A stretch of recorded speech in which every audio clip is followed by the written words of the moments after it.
বাজার থেকে নিয়ে এসেছি চিংড়ি, ছাদে আছে পুঁইশাক, কাঁচামরিচ, ধনেপাতা এবং লেবু।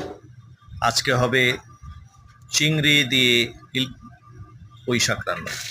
তেলটা গরম করে নিলাম, এরপরে ছেড়ে দেওয়া হলো রসুন কুচি, বেশ মাখা মাখা করে তার সাথে দেওয়া হলো দুটো তেজপাতা।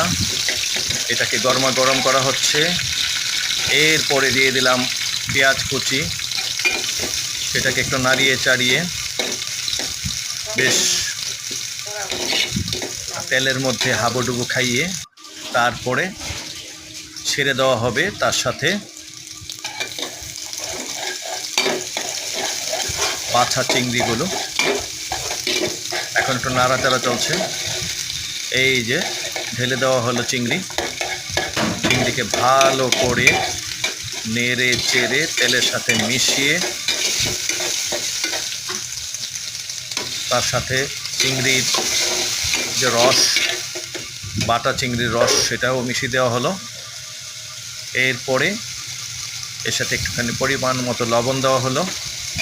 লবণ দেওয়ার পরে ভালো করে আবার নেড়ে চেড়ে বাদামি রূপ দেওয়া হচ্ছে অল্প আঁচে। তার সাথে মিশানো হচ্ছে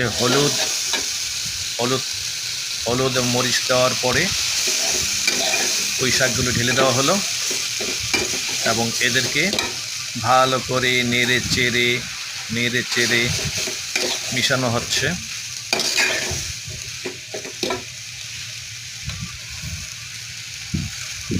মিশতেছে পুঁইশাক, চিংড়ি, মশলা,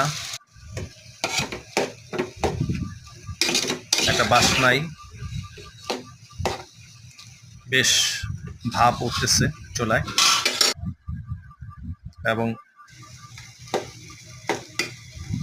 অবশেষে পুঁইশাকগুলো রান্না হয়ে গেছে, চিংড়িগুলিও কমপ্লিট। এবার এর সাথে একটু পরিমাণ মতো ঝুলঝুল করার জন্য পানি মিশিয়ে দেওয়া হবে এবং তারপর ঢেকে দিলে তৈরি। এই যে পানি দেওয়া হয়ে গেল, এরপরে ঢেকে দেব। ঢেকে দেওয়ার পরে 5 থেকে 7 মিনিটে পুঁইশাক দিয়ে চিংড়ি রান্না কমপ্লিট। তারপরে নামার পর এখন ধনে কুচি মিশিয়ে দেওয়া হলো, ধনে পাতা বাগানের, এবং রান্না প্রায় কমপ্লিট। একটুখানি ঢেকে দেব, ঢাকা তুললেই খাবার প্রস্তুত। আলহামদুলিল্লাহ।